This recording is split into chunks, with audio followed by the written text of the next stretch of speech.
thank you for taking a few minutes with Below the Scene readers from around the world. For sure. Really appreciate your time, man. Thanks for having us. Absolutely. So for our readers that may not be familiar, go ahead and introduce yourself with DC's rock-infused reggae band Lionize. I'm Nathan. Play guitar and sing, yeah. Awesome. It's easier if you just feed it to me. I'll just repeat it, it'll go much smoother.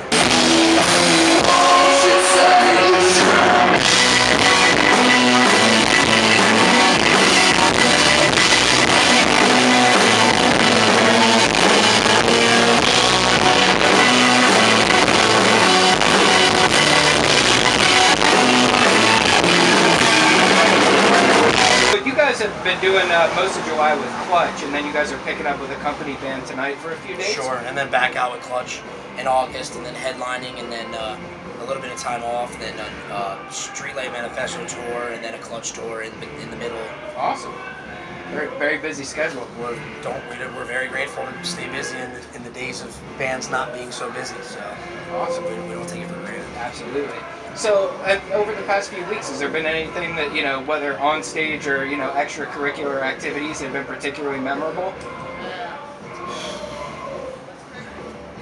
We're very mellow. I don't... It's not actually a question that's often asked. When it is, it's generally... We get to the venue, we drive, however long we drive, we get to the venue. We warm up for a long time. We're all constantly trying to warm up and work on material and work on songs for the night. Eat dinner, play the show, probably eat some more food. Right on. Get to the hotel, get a clean shower, relax, read books, and we're not. Wintertime touring is much kookier. Right. I think that just the weather conditions alone make the stories a little bit better. So talk to us in November. Right on. We might fly off the road and have something. I got you. Interesting to see. Any favorite food stops on the East Coast? New Orleans. It's all on this past run. It's all about New Orleans for us. Yeah. Just the music and the food and the culture in the city is absolutely crazy. East Coast food stop. I mean, we're from DC and we're going back. The last show of this run is going to be, we're going to go to Ben's Chili Bowl. Okay. Obviously, playing like 5 doors down from it. Right on. And then we'll regret it on Sunday, but we'll enjoy it while we're eating it. So. Cool. So Lionize, one of the things you guys are known for, apart from just like your sheer, sonic approach and your whole rockin' vibe, is that you guys keep up a fairly relentless tour schedule. Like last year, for instance, you guys played. You were the only band to do Warped Tour and Bonnaroo. How do you guys? Because like a lot of bands can't keep up that kind of pace these days of being on the road. Several, if not the majority of the year. How do you guys keep saying when like you're on the road for such long stretches? You know what it really is, and it's funny. That's the first time anyone's ever asked that. We don't really stop. When we get home, we treat it like a job, and we're working. We rehearse Monday through Friday from 11 to 4. Okay. And that's every day. We take a week off after the tour, and then the following Monday, boom, right on it. And it's like exercising. You can't stop. Going on the road is the tougher part, but when you're home, right, practicing is the key. I think once you, I imagine it's like, and trust me, as you can tell, I'm not much of a track runner, but I imagine it's like a long distance runner. You can't, after doing laps, you can't just stop and stand still. You gotta keep walking. And I think touring and being a musician, that's part of it. You can't just come home and be like, oh, well, it's Xbox and pot time. Right. There's time for that, trust me. Yeah. But you have to continue to hone your craft. I mean, because I think the second you get off tour and you're like, man, that tour was great, we played everything awesome, and we killed every set and every note was perfect, I'm just gonna chill for a month. You should give up, because it wasn't. Right. And it never will be. Right. If you could just throw me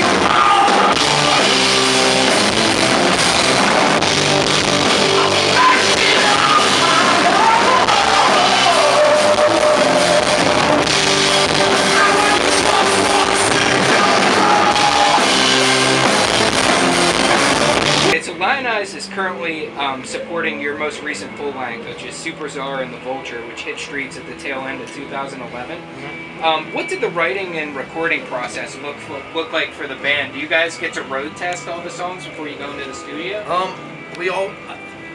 for that record, and generally the trend is that we'll have, let's say if there's 12 songs on the record, we'll have maybe like 7 what we think are ready to road test. Okay. And then we'll go out to a tour, and maybe 2 of them make it Right. through into the set. Okay. With the intention of having all of them be played once. Right. The fact of the matter is, we sound check, if it doesn't sound awesome, we're gonna wait, we're gonna hold it. We played a brand new one tonight called Skynet. Okay. That's the only one out of 7 that we had ready to go that made it to the tour. Gotcha. So Okay. there's a little insight Right on. Right on. of the magic. Yeah, so when you guys are doing like those marathon like practices from like 11 to 4, you said like every day, are you guys like doing a combination of writing new material, rehearsing old stuff, or It's just everything? 99% working on new stuff. Right And on. there's no set formula. We generally just come in. One person has a riff idea, or we just start jamming and see where it goes, or someone has lyric ideas, and we have some riffs that we recorded, a month ago, and this works together and puzzle together. Or someone comes in and says, I have a whole song idea. I mean, we never have one set way of doing it, because that's, if you do, it's kind of the definition of formulaic. Right. We never play the same set list live either, which keeps it Right. fresh. Awesome. Very cool. So, was there anything in the writing or recording process of Super Czar and the Vulture that saw you step out of your comfort range, either musically or lyrically? Absolutely, I think a lot of the lyric stuff was we pushed ourselves to do some more storytelling stuff, more fantastical themes. Sure. I think the music, we experimented with some odd time signatures, and we experimented with some heavier riffs and maybe some more funk influence stuff. Right. And also, it's a really elaborate explanation, but we did it in song suites. So there's 2 sets of 3 or 4 songs that completely run into each other without stopping. Okay. We recorded the whole thing live like that. Oh, wow. To 2-inch tape. So there's no BS on the record. There's no auto-tuning. There's no Pro Tools adjustments. It's just what we're playing. That's awesome. The only overdubs are vocals, which we sang live in a room together around 2 mics, Right.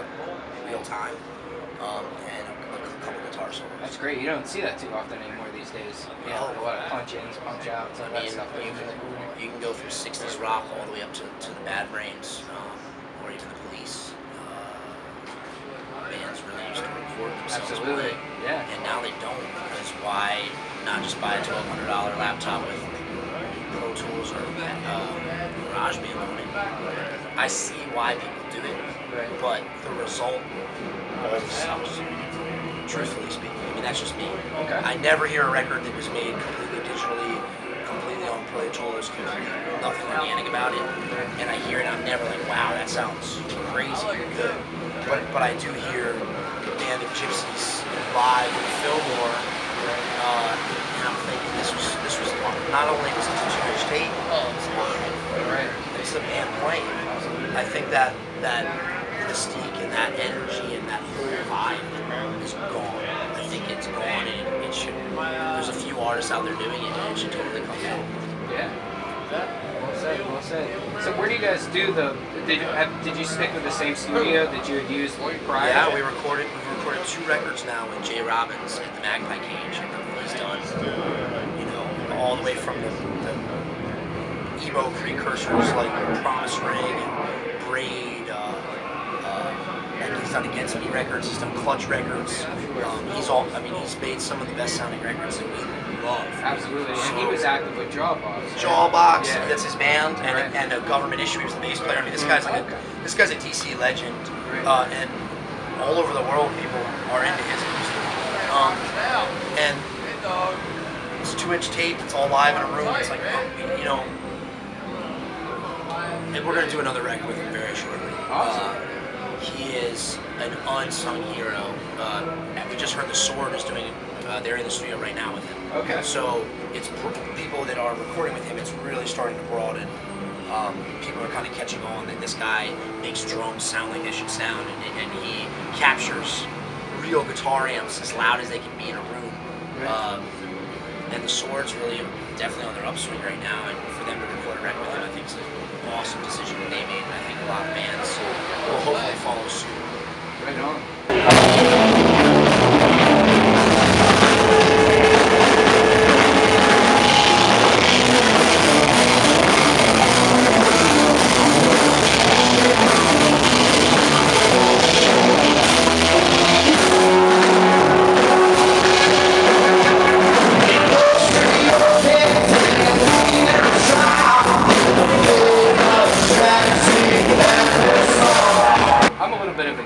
Myself, so just like to throw one in for the gearheads.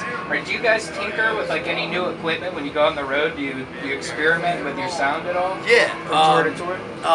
Chris on the last tour just picked up a brand new. That's Hey Chris, what year is your organ?